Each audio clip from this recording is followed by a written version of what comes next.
Selamat datang di Siniar Warga Baik. Ya, sekarang kita bertemu lagi di sesi keberapa nih? Sesi kedua kayaknya. Sesi kedua ya. Oke. Kita di sini akan bahas terkait dengan PPN 11%. PPN 11% baru berarti? Baru, tapi sebelum itu kita sapa dulu ya teman-teman semua. Oke. Selamat datang di Siniar kali ini. Selamat pagi, selamat siang, selamat malam, dimanapun Anda berada dan kapanpun Anda menonton video ini berikutnya. Iya, semoga teman-teman semua, rekan-rekan semua yang nonton video ini dalam keadaan sehat, Amin. bahagia gitu Amin. ya. Sukses. Amin. Tambahin lagi deh, selamat sore. Tadi belum gitu. Oh iya. Oke. Oke nih Mas. Kita ngikutin berita yang lagi heboh nih Mas. Berita PPN heboh. naik. PPN 11%. Oh, naik ya sekarang ya? Iya. Nah, naiknya ini diketok palu nih, naiknya adalah per 1 April 2022 gitu kan ya? 1 April kemarin dong, barusan. Iya, barusan banget gitu Barusan ya, naik jadi 11%. Iya. Kalau sebelumnya itu kan kita udah familiar tuh PPN itu pasti 10% gitu ya, Iya. secara umum. Tarifnya bulat tuh, 11% bulat. masih. Iya. Jadi gampang hitungnya. Iya, kalau 11% kan masih. Iya, tapi produsen ini dulu. juga tetap gampang lah, naiknya juga jadi 11% gitu ya.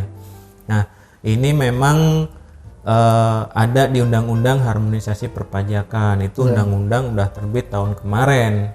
Cuman memang berlakunya baru diberlakukan per 1 April ini gitu ya. Jadi berubah 11% gitu. Jadi dasar aturannya dari tahun kemarin, Iya. cuman baru dilaksanakan atau diaplikasikan mulai bulan ini. Begitu. Mulai tanggal 1 April ini nih.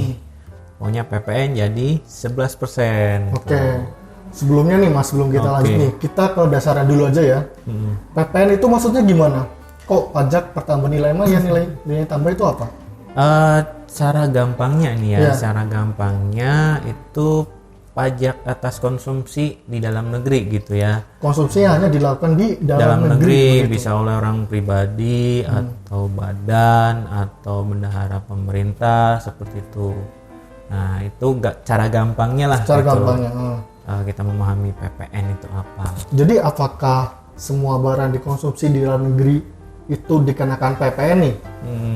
Jadi untuk PPN sendiri gitu ya, itu kan ada yang dikenakan, ada yang tidak gitu Ada ya. yang dikenakan, ada yang tidak. Ada yang dikenakan, ada yang tidak. Itu bedanya apa?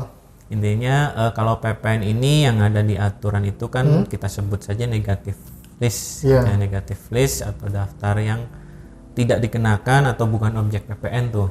Oke. Dan dari undang-undang yang lama ke undang-undang yang baru ini ada perbedaan juga tuh. Ada bedanya gitu ya? Iya, ada perbedaan juga.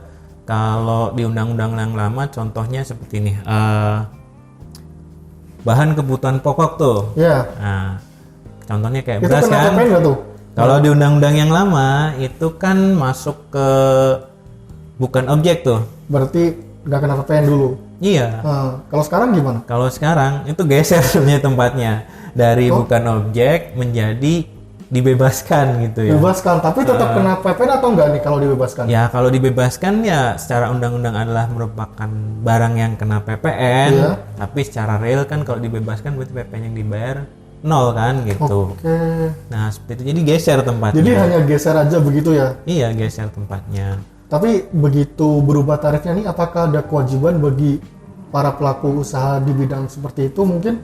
Ya, kalau menurut hemat saya tentunya yang tadinya bukan objek gitu ya. Kalau sekarang digeser tempatnya menjadi objek dan mendapat fasilitas dibebaskan, otomatis kan harus membuat faktur pajak tuh. Jadi tetap harus buat faktur pajak Iya, gitu? membuat faktur pajak, cuman nanti dibebaskan gitu. Itu terkait pergeseran gitu. Ada sebenarnya kalau yang sekarang negatif listnya untuk barang yang bukan objek gitu ya. Itu contohnya ada barang atau jasa yang sudah dikenakan oleh pajak daerah. Pajak daerah. Tahu nggak contohnya?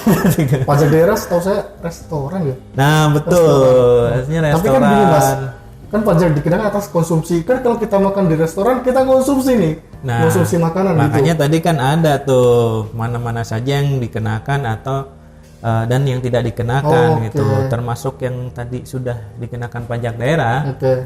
itu udah bukan objek lagi. Oke, jadi kalau saya makan di restoran nih, Tuh. udah dikenakan pajak daerah ya? Iya, itu Nggak pajak kena PPN daerah. lagi berarti? Iya, Oh, nggak bukan. perlu. Ada lagi tuh, Apa contohnya tuh? kayak hotel, jasa perhotelan, Hotel. itu juga kan objek pajak daerah. Oh, di daerah. Padahal kita kan mengkonsumsi atau Betul, ya. menggunakan tempat di hotelnya ya. Iya. Tapi karena tadi Udah masuk dikenakan pajak pajak daerah, daerah. tidak dikenakan lagi begitu ya. Iya. Contoh lagi kayak penyediaan tempat parkir. Tempat Itu parkir. juga sama, objek pajak daerah tuh. Oh, karena itu retribusi begitu ya. Betul. Selain itu di negative list atau yang bukan objek, ini juga ada seperti jasa keagamaan, Oke. itu juga bukan. Terus uang, tuh. Uang. Uang juga nggak kena PPN kan, namanya uang Kalau itu. emas gimana tuh Mas? Kalau emas? Emas, Iya. emas juga nggak kena, bukan objek nih ya. Bukan objek. Tapi ada Oh, ada tapinya tapinya sih. sih. Iya, ada tapinya. Ada tapinya. Beda sama aturan yang dulu gitu ya. Kalau dulu cuma bunyinya emas batangan. Ya. Nah, kalau sekarang yang aturan di Undang-Undang Harmonisasi Perpajakan itu atau Undang-Undang HPP, Iya. itu emasnya adalah emas batangan yang digunakan sebagai cadangan devisa negara gitu. Berarti yang tidak dikenakan itu yang khusus atas Khusus. cadangan devisa negara Betul, aja. kayak gitu, Tapi kayak kalau misalnya kita beli di toko-toko nih, toko emas atau lainnya, emas itu, batangan gitu, iya, beli emas batangan. kita beli secara komersil gitu, apakah kita tetap dikenakan gitu atau bagaimana? Jadi ada pergeseran tadi, yang Ada pergeseran tadinya lagi. bukan objek, geser dia menjadi objek tapi masih dikenakan mendapat fasilitas dibebaskan. Oh, Mas batangan itu. Jadi secara real mungkin ya tidak ada tambahan PPN-nya gitu karena Iya. mendapat fasilitas dibebaskan gitu ya. Cuman geser gitu. Geser tempatnya. tapi apakah ada kewajiban tambahan bagi para pelaku usaha di bidang jual beli emas komersil misal? Kalau di bidang jual beli emas komersil sebenarnya kalau selain emas batangan memang udah kena PPN udah seperti kena biasa PPN seperti kan, biasa. harusnya PKP dan membuat dia melaporkan PPN-nya juga gitu kan. Oke. Kalau sekarang misalkan dibebaskan gitu ya, otomatis menurut hemat saya sih. Tapi kita tunggu nih, barangkali saya ada keliru atau salah. Nanti kita lihat lagi deh untuk aturan turunannya gitu kan. Oke, oh iya, untuk aturan ini sendiri memerlukan aturan turunan lagi ya? Betul. Di Undang-Undang HPP sendiri sebenarnya saat ini baru banget tuh ya. Iya. Turun 14 peraturan Menteri Keuangan tuh. Oh iya, baru turun Ada kemarin. aturan untuk 14 Jogja. aturan turunan. Betul. Mungkin nanti kita bahas di episode Di selanjutnya episode selanjutnya nih gitu. ya. Di episode selanjutnya tuh. Tungguin makanya. Gitu. Kalau sekarang kita kan ngobrolin yang santai aja terkait secara umum aja nih. Secara umum aja. PPN secara umum gitu ya. Nah, untuk 11% ini tadi udah dibilang kan Iya. mulai 1 April nih. Iya, 1 April, 2022. Nah, sebenarnya ada lagi gitu ya untuk paling lambat di bulan Januari ya kalau nggak salah ya Kang Sulwan itu di tahun 2025 itu naik lagi kan? Oke, menyesuaikan lagi ya. Iya, disesuaikan lagi gitu. Kalau gini Mas, kan aturannya ganti nih. Apakah aplikasinya sendiri ganti atau bagaimana?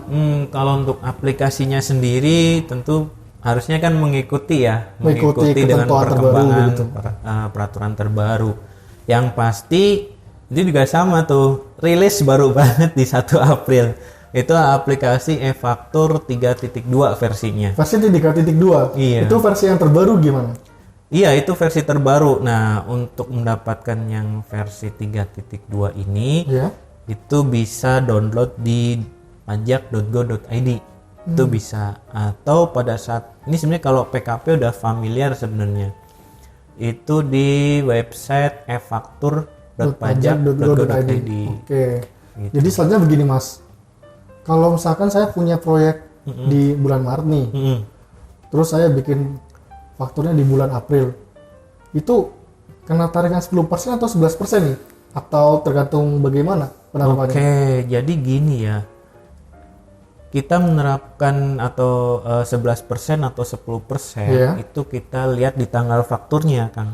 Jadi Atau Mas menyesuaikan di tanggal fakturnya tersebut. Tanggal fakturnya. Jadi ketika kita bikin faktur, tanggalnya itu misalkan tanggal Maret atau ke belakang gitu ya, itu pasti masih mengikuti tarif 10%. Tapi kalau tanggalnya itu udah April ke depan, itu tarifnya 11% tuh. Jadi patokannya di tanggal fakturnya berikutnya? Tanggal fakturnya, kita ngelihatnya, sistem ngebacanya tanggal fakturnya kapan gitu. Oke nih, misalkan untuk stok nomor seri faktur pajak di bulan Maret saya sudah habis. Dan di bulan April saya baru minta lagi. Iya. Dan untuk transaksi di bulan Maret saya belum bikin nih. Nah, apakah saya masih ngikut yang 10%, apakah bisa? Nah, ini nih yang perlu diperhatikan. Jadi kita bisa membuat faktur pajak itu berdasarkan kan nomor seri faktur. Aturannya nomor seri faktur kan. Nah, aturan nomor seri faktur itu kita bisa bikin faktur tanggalnya nih tidak bisa mendahului atau tanggal mundur sebelum diberikan jatah nomor seri faktur itu. Jadi emang dipastikan ketersediaan akan nomor seri faktur. Betul. Jadi perlu diperhatikan lah ya, kita masih punya ketersediaan nomor seri faktur pajak yang tanggalnya adalah sebelum tanggal 1 April gitu ya. Nah, itu baru bisa nih kita bikin untuk faktur pajak yang mungkin bulan Maret atau sebelumnya dengan tarif 10% gitu.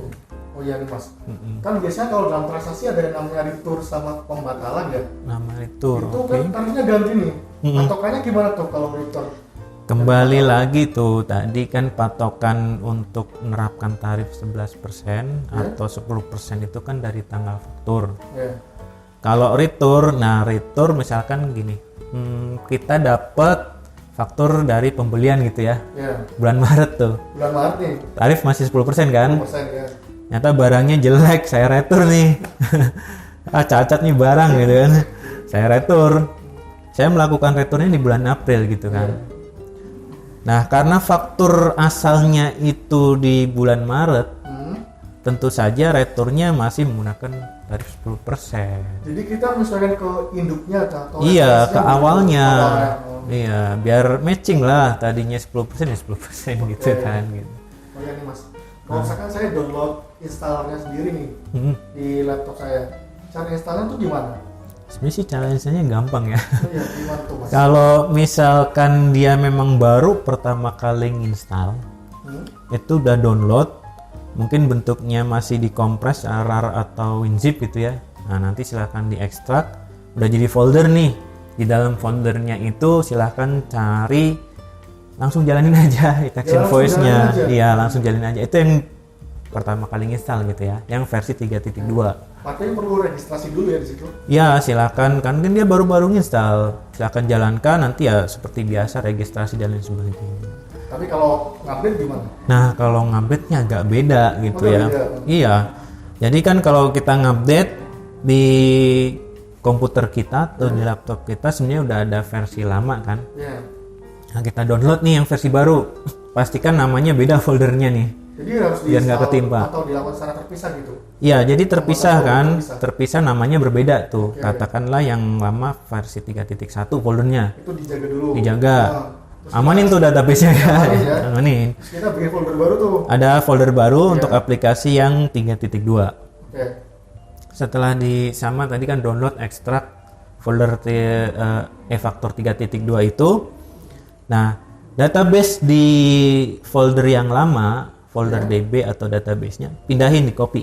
Bukan dipindahin ya, di copy ya. Copy aja. Di folder terpisah. Ya. Terus DB-nya di copy. Di copy ke folder yang baru. Kalau sudah di copy, terus di situ ada Itax Invoice Update.exe gitu ya. Itu diklik. Diklik, dijalanin sampai udah tungguin sampai selesai gitu. Kalau udah selesai folder bukan folder ya. File itu di rename nih. Perlu di rename juga. Di rename, tambahin aja strip bawah old gitu, OLD gitu, lama. Nah. Udah selesai tuh. Nah, kalau udah itu baru jalanin. Iya, jalanin kayak kamu sama dia. Gitu ya. Jalanin aja gitu ya.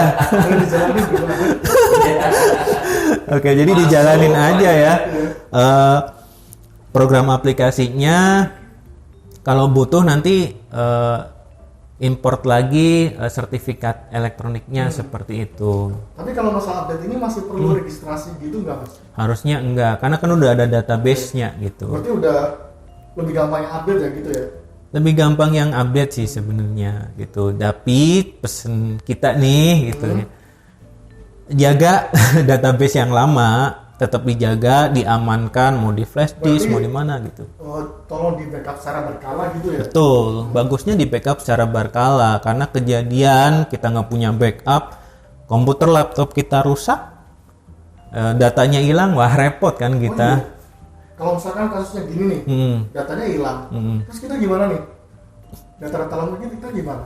Ya kalau Bisa datanya hilang bisa lah. Bisa. Ajukan aja permintaan data gitu, permintaan data faktur ke kantor pajak gitu untuk periode kapan sampai kapan gitu. Oke.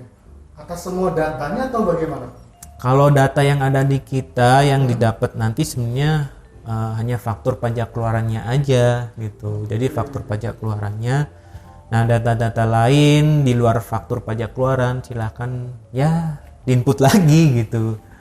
Input ulang lagi. Makanya tadi kita pesen nih ke teman-teman semua, rekan-rekan semua itu di backup secara berkala gitu. Jadi ingat guys, jangan lupa di backup secara berkala. Betul.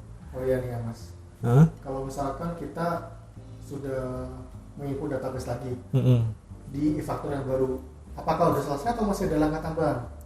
Sebenarnya kalau tadi sudah menjalankan sampai menjalankan aplikasinya ya itu sebenarnya sudah bisa dipakai gitu. Oke, berarti sudah bisa dipakai. Iya. Jadi aman lah. Gitu. Nah, terkait dengan PPN ini kan naik 11% gitu ya. Sebenarnya pemerintah punya kebijakan lain nggak sih untuk mengimbangi itu loh? Kalau saya sadar sih sempat ada insentif gitu ya Mas. Oh, ada insentif. Apa tuh Mas? Kalau saya pernah dengar tuh. Nah gini ya, jadi memang sih PPN naik ya jadi 11%, tapi juga pemerintah nggak gitu-gitu amat ya. Pastinya ada, kita bilang penyimbang lah ya, penyimbang gitu. Mungkin secara gambarannya dari sisi PPH gini ya, dari PPH orang pribadi itu ada kenaikan lapisan tarif gitu. Yang tadinya kita ambil contoh lapisan tarif 0 sampai 50 juta penghasilannya. Untuk layar pertama begitu ya? Layar pertama itu kan 0 sampai 50 juta aja. Dia kena 5%. Nah, sekarang dinaikkan layernya gitu. Dinaikkan layernya jadi 0 sampai 60 juta yang kena layar pertama. Untuk penghasilan 0 sampai 60 juta itu dikenakan tarif 5% begitu? Ya, seperti yang karyawan seperti itu kan. Jadi layar pertamanya dinaikkan nih batasannya. Tapi kan itu untuk karyawan ya? Ya. Kalau kan saya pelaku usaha gimana? Saya kan UMKM nih. Nah, itu juga pemerintah memberikan suatu kebijakan lah ya, suatu kebijakan yang baru. Jadi di mulai tahun ini nih, mulai tahun ini untuk yang omset Januari ya, misalkan Anda UMKM yang tadinya membayar pajak sebesar 0,5% per bulan tuh ya. Nah, diperhatikan mulai tahun ini, mulai bulan Januari omsetnya. Jadi dicatat tuh omset kumulatifnya. Jadi kita harus mencatat omset per bulannya. Tetap dicatat. Jadi omset kumulatifnya kalau dia masih di bawah 500 juta, itu masih belum kena pajaknya. Itu dalam setahun atau seumur hidup? Ya, kita ambil contoh gini. Kalau misalkan omset kita bulan Januari itu 100 juta, masih belum ya. Omset bulan Februari 200 juta, kumulatifnya 300, masih belum. Ternyata di bulan Maret omsetnya kumulatifnya ya sampai dengan Maret udah 550 juta. Nah, udah di atas kan? Udah di atas ya. Nah, makanya di bulan Maret itu udah kena tuh. Udah kena? Iya. Atas 550-nya atau selisihnya aja? 50-nya aja. 50 jutanya aja. Iya. Berarti batasnya di 500 juta dulu itu ya, iya, dikenakan pajak. Betul. Nah, untuk bulan April dan selanjutnya udah seperti biasa kembali ke yang dulu kena tarif 0,5% gitu. 0,5% itu. Betul. Kalau selain itu ada lagi nggak Mas? Selain itu mungkin di bidang PPN sendiri itu juga ada namanya PPN yang dengan tarif tertentu ya. Mungkin bisa 1%, 2% itu ada di aturan turunan nantilah gitu ya. Yang diatur kemudian seperti itu. Jadi pada intinya sih meskipun pemerintah menaikkan menjadi 11% gitu kan, itu tetap ada penyeimbangnya lah gitu ya. Bagaimana meningkatkan daya beli masyarakat, baik di segi tadi PPh yang UMKM atau mungkin PPh yang orang pribadi, itu kan istilahnya kita ambil gampangnya beban pajaknya itu kan berkurang gitu ya. Nah seperti itu. Nah jangan lupa pokoknya batasan kita menggunakan 11% itu per 1 April. Per 1 April. 1 April. Dan tergantung dari kapan tanggal faktur pajaknya. Gitu. Jadi demikian kawan pajak terkait dengan siniar kali ini. Nah, mudah-mudahan kita ngobrol begini nyantai aja, tapi tetap ada informasi atau pencerahan bagi kawan-kawan semua nih yang nonton kita gitu ya. Meskipun mungkin kita ngobrolnya ngalor ngidul ke selatan ke utara, agak muter-muter, tapi yang pasti kita ambil kesimpulan garis besarnya yang perlu diperhatikan, PPN sekarang menjadi 11%. Jadi untuk yang pertama arisannya PPN 11%. Betul. Dan itu berlaku mulai 1 April 2022. Dan jangan khawatir, itu tergantung dari tanggal faktur pajaknya, seperti itu. Jadi untuk yang kedua menyesuaikan tanggal faktur pajaknya. Betul. Nah, tadi udah disebut juga, jangan lupa kawan-kawan semua yang sudah PKP ini diupdate aplikasi e-fakturnya menjadi versi 3.2 ya. Ya, jangan lupa diupdate ya kawan pajak. Dan amankan database-nya. Baik, saya Wawan dan saya Imet. Di sini berdiri dari acara kali ini. Semoga sehat selalu. Selamat siang, sore, malam, pagi. Dadah.